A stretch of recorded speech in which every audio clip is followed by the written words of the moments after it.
Effectivement, vous faites une ode aux Kurdes, aux Peshmerga. C'est un film engagé, c'est pas ça que je vous reproche du tout, pour l'érection d'un Kurdistan qui effectivement attend... Oui, l'érection d'un Kurdistan, oui.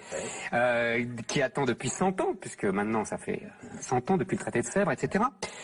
Mais en même temps, je vous trouve une formidable constance et une formidable contradiction. Je m'explique. La constance d'abord. En fait, vous passez votre vie à vouloir détruire les États-nations qui existent. Vous avez contribué à la destruction de l'État-nation de Yougoslavie, pour la défense de Bosnie. Vous avez contribué largement à la destruction de la Libye. Vous avez approuvé, puis désapprouvé, mais enfin ça revient au même, à la destruction de l'Irak par les Américains. Maintenant, vous continuez et vous dites qu'effectivement, il faut un Kurdistan, donc ça détruirait l'Irak, quoi que vous en disiez. Ça détruirait aussi la Syrie. Vous étiez pour l'intervention en Syrie qui aurait détruit la Syrie. Bref, vous êtes un magnifique destructeur d'États-nations hérités des différentes guerres et des différends du passé. Et il faut voir le résultat. Le résultat, c'est à chaque fois encore plus de guerres, encore plus de massacres, encore plus de mafias, encore plus d'islamistes. Parce que je vous passe la Bosnie, le Kosovo, la Libye aujourd'hui, c'est une catastrophe. Vous devriez faire mea culpa tous les jours. Et encore plusieurs fois par jour. Donc, moi, j'aimerais bien comprendre quelle haine vous portez aux États-nations. Et je reviendrai dans ma contradiction après, parce que je vous laisse répondre quand même. Sinon, après, on va dire que je parle trop. D'abord, il y a des erreurs factuelles. Je n'ai jamais soutenu l'intervention en Irak, la guerre américaine en Irak. Ah, jamais. Non, non. J'ai tout de suite été contre. Mais moi, la haine que je porte, elle n'est pas... Justement, je n'ai pas l'idolâtrie de l'État-nation. Il y a des États-nations qui sont justes, qui libèrent les hommes, qui les affranchissent, et il y a des États-nations dictatoriaux qui les écrasent et qui les tuent. Il y a deux types d'États-nations. Donc, un État-nation qui, comme, qu'est-ce que vous parliez de la Libye, oui. Un État-nation qui, comme l'État-nation libyen, écrasait son peuple depuis 40 ans, menaçait la population de Benghazi. Vous avez obtenu pire. Mais je ne crois pas. Non, je crois que Éric Zemmour, attendez. Et puis vous nous avez fait le coup de Éric Zemmour. C'est vous l'invité ou c'est moi? Allez-y. Rien n'était pire en Libye, rien ne pouvait être pire que le massacre promis par Kadhafi et son fils, les rivières de sang qu'ils avaient promises à Benghazi. Rien n'était pire. Rien n'était pire que la torture instituée, que les mitraillages en masse dans les prisons.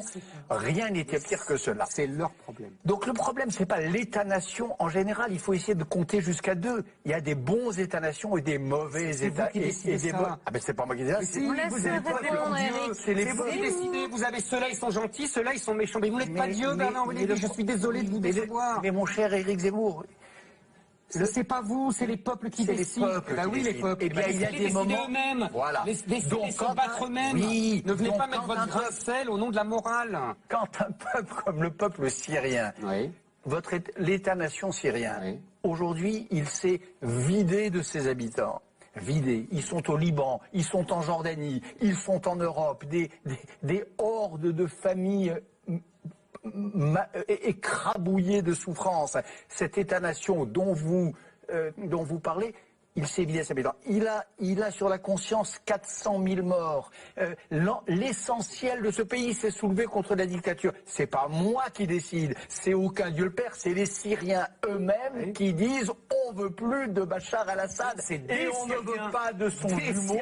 Et on ne veut pas de son jumeau. C'est pas vrai, c'est des Syriens. C'est pas les Syriens. Il y a des millions de réfugiés. Est-ce que vous savez ce que c'est que des millions de réfugiés qui ont quitté la Syrie? Est-ce que vous savez ce que c'est que 400 000 victimes? 400 000.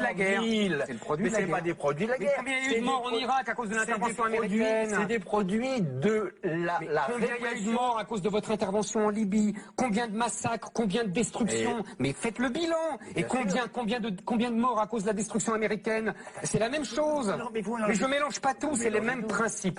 C'est des interventions au nom des droits de l'homme, des interventions soi-disant humanitaires, qui font plus de mal que le mal je pense que si on était intervenu en Syrie en 2011 ou en 2012, le bilan serait vraisemblablement moins tragique que celui d'aujourd'hui. Moi, s'il y a une chose pour laquelle je fais mea culpa, et en effet plusieurs fois par jour, c'est de ne pas avoir eu la voix assez forte, de ne pas avoir trouvé les bons arguments pour arrêter cette horreur, ce carnage quotidien dont la Syrie est le théâtre. On ne nous mettra pas d'accord là-dessus. Le vrai naufrage de notre génération, c'est Alep. Et ce sera demain, si nous le laissons faire, Idlib. Ça, c'est un naufrage. Mais arrêtez de rejouer la guerre d'Espagne. Mais je ne rejoue pas la guerre. On n'a aucun drame dans notre génération. Il n'y a aucun drame à Alep. Il ne s'est rien passé à Alep. La guerre fait aucun drame. Bernard-Henri Lévy, la guerre fait partie. Il n'y a aucun drame à Alep. Et vous passez votre temps. Vous êtes allé voir un jour les camps de réfugiés en Libye, en Jordanie. Vous avez interrogé une fois une de ces familles de réfugiés syriens qui sont partis sous les bombes au phosphore, qui se sont fait massacrer sous les gaz chimiques. Alors arrêtez de dire qu'il n'y a pas de drame à notre époque. Cela est un drame sans nom. Le peuple syrien est l'objet et la victime d'une tragédie sans nom. Ne dites pas qu'il n'y a pas de drame à notre époque. Moi, je vais vous dire, Bernard Lévy, il y a une grande différence entre vous et moi. C'est que vous, ce qui vous importe, c'est le sort des autres, alors que moi, ce qui m'importe, c'est le sort du peuple français. Ça fait une grande différence. Ça, c'est vrai. On est d'accord? Je vous ai déjà dit... Moi, les deux m'importent. Non, c'est pas vrai. Je vous ai déjà dit, monsieur Bernard-Henri Lévy, vous êtes l'incarnation de la célèbre phrase de Rousseau, méfiez-vous de ces philosophes qui aiment des gens loin, oui, pour ne pas aimer leurs voisins. Vous êtes l'incarnation de cette célèbre phrase de Rousseau. Maintenant, deuxième chose, la contradiction. Vous nous faites l'éloge des Kurdes, des combattants Peshmerga. Et puis vous enrobez ça ce sont des démocrates, vous nous avez déjà fait le coup avec la Libye, c'était tous des démocrates, comme c'est extraordinaire, c'est tous des Condorcet, votre histoire, c'est magnifique. Non mais c'est beau comme l'antique. Attendez, non, mais je vais au bout. Vous voulez qu'on débat? C'est une émission de débat ou pas? Justement, vous m'avez pas laissé parler. Il s'est passé une chose pas mal, vous qui êtes soucieux, et on l'est tous, de Daesh et du djihadisme. Il s'est passé un truc assez intéressant en Libye, c'est que ce sont les Libyens eux-mêmes, sans les forces spéciales américaines, sans aviation, qui ont bouté Daesh hors des villes où ils s'étaient implantés. Mais attendez, à Derna, je sais pas. Vous lisez le journaux. Et bien sûr que à Derna et à Sirte, ce sont les citoyens libyens issus de cette révolution du 17 février qui ont foutu Daesh dehors, qui l'ont défait. Ça, c'est un fait. Oui, mais j'ai rien dit. Je peux continuer ma démonstration. Oui, voilà. Oui, mais justement, donc, vous défendez les Kurdes, vous défendez les Peshmerga. Et vous dites, il faut un Kurdistan, un État kurde, très bien.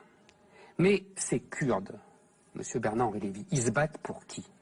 Ils se battent pour leur peuple, ils se battent pour leur terre, ils se battent pour leur mort. Tout ce que vous nous avez...